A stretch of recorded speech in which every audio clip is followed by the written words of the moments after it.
ደስ የሚያሳይ ነገር ልንገራችሁ። ቤተክርስቲያን ውስጥ በየቀኑ እየሄድን ለቀን አንዴም ቢሆን መሳለም አለብን። አባቶቻችን በአብነት ትምህርት ቤት ባህል ጉባኤ እንኳን ባይኖር፣ ወንበር ባይኖር፣ ትምህርት ባይኖር ተማሪዎች ሄደው ትምህርቱ የሚሰጥበት ቦታ ላይ ሰላም ለኪ ብለው አቡነ ዘበሰማያት አድርሰው እንዲሄዱ ስርዓተ ቤተክርስቲያን ያዛል። ይሄ የሆነበት ምክንያት ምንድነው? መንፈስ ቅዱስ ላመኑና ለተጠመቁ ክርስቲያኖች በየ40 ቀኑ ጸጋ ይጨምራል። መቼ አይታወቅም። እየሰማችሁ እኔ እውነት ነው የምነግራችሁ። አብረን አድገን የሆነ ጊዜ ድምፅ የሌለው ድምፅ ኖሮት አይቻልም። እየሰማችሁ ሲማር ትምህርት የማይገባው የሆነ ሰዓት እሳት ሆኖ ነው። ምን ሆኖ ነው የሚያስብል ለውጥ ይታያል። የሆነ ጊዜ የሆነ ሰው ድክመት ተቀይሮ በኃይል ተተክቶ። ለምንድን ነው? መንፈስ ቅዱስ ደጅ ለሚጠኑ ሰዎች ሁልጊዜ ጸጋውን ምን ይላል? ይጨምራል። ስለዚህ በምንም ምክንያት የፈለገ በኃጢአት ውስጥ ብንሆን ሰው ሲታመም ከሆስፒታል አይቀርም አይደለም? ይቀራል። አይ በቃ ታመሜማ ሆስፒታል አልሄድም ምን ይባላል? እስቲ ሆስፒታል እንዴት ይላል? አይባልም።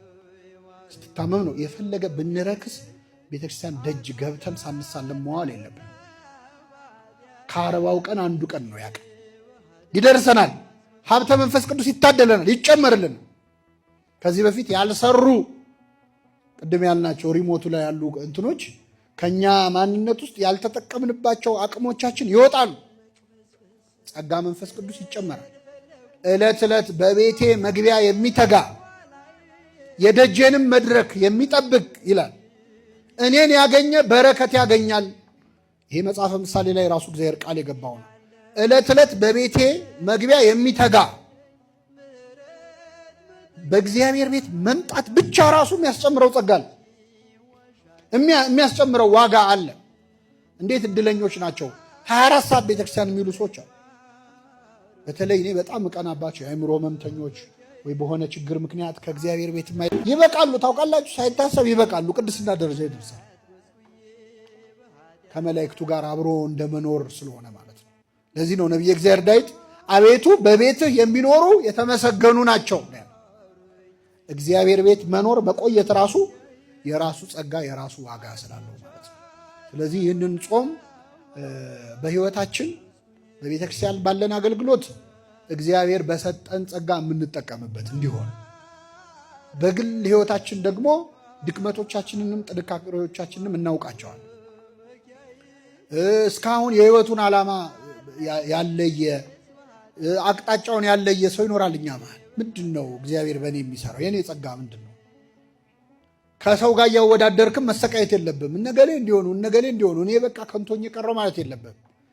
ለነሱ የተሰጠው ለአንተ አልተሰጠም፣ ለአንተ የተሰጠውም ለነሱ አልተሰጣቸው። አንተን መሆን አይችሉም እነሱ፣ አንተ እነሱ መሆን አትችልም ብቻ አይደለም። ማንም ሰው አንተን ሊመስል የሚችል ሰው የለም። እግዚአብሔር የሰራው አንተን ብቻ ነው። የአንተን አይነት የማይደገምነን እያንዳንዳችን ለእግዚአብሔር። በዚህ ላይ ደግሞ በ40 በ80 ቀናችን ጸጋ መንፈስ ቅዱስ ተሰጥቶናል የማይለየን። አሁን አንዳንዴ በጣም ኃጢአታችን ሲበዛ እውነት አሁን እኔ እንደው መንፈስ ቅዱስ አለብኝ ልንል እንችላለን። ተለይቶን አያውቅ። መንፈስ ቅዱስ በርግብ አምሳል ለምን ወረደ የሚለውን አበው ሲተረጉሙ አንዱ ምክንያት ምንድን ነው? ርግብ የፈለገ በድንጋይ ቢመቷት ምን ቢሏት ጎጆዋን እስካላፈረሱበት ከዛ አካባቢ አትርቅ። መንፈስ ቅዱስ እስካልካድነው ድረስ አይለየም። እንደው ማተብን በጥሳ የለም እግዚአብሔር እስካላልክ ድረስ የፈለገ በኃጢአት ብትቆሽሽ ይጠብቃል። መንፈስ ቅዱስ ንስሐ ስትገባ ይመለሳል። ቅዱስ መንፈስህን በእኔ ላይ ከእኔ ላይ አትውሰድብኝ፣ የማዳንህን ደስታ አስጠኛለ ነቢየ እግዚአብሔር። መንፈስ ቅዱስ ከተወሰደ ነው ሰው ንስሐ ለመግባት የሚቸገር። ለዚህ ነው መንፈስ ቅዱስን የሰደበ ስርየት የለውም ማለት ንስሐ ያልገባ ነው ብሏል ቅዱስ ዮሐንስ አፈወርቅ። መንፈስ ቅዱስ ነው ለንስሐም የሚመራ። ኃጢአት ሰርተህም የምትሳቀቀው መንፈስ ቅዱስ ስላለብን። የኃጢአተኛነት ስሜት ይሰማችኋል? ከተሰማችሁ መንፈስ ቅዱስ ከእናንተ ጋር አለ ማለት ነው። መንፈስ ቅዱስ ሲርቅ ግን ኃጢአት በእኔ አልተጀመረ ትላል። ምን አዲስ ነገር አለው? ይሄ ምኑ ኃጢአት ነው ማለት ትጀምራል። እንደውም ኃጢአት የሚለውን ቃል መስማት ሁሉ አትፈልግም፣ ትጣላለህ ከሰው።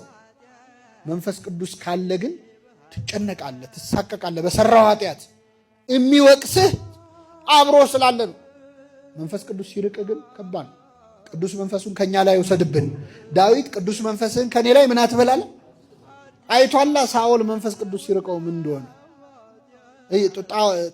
በገና እየተመታለት።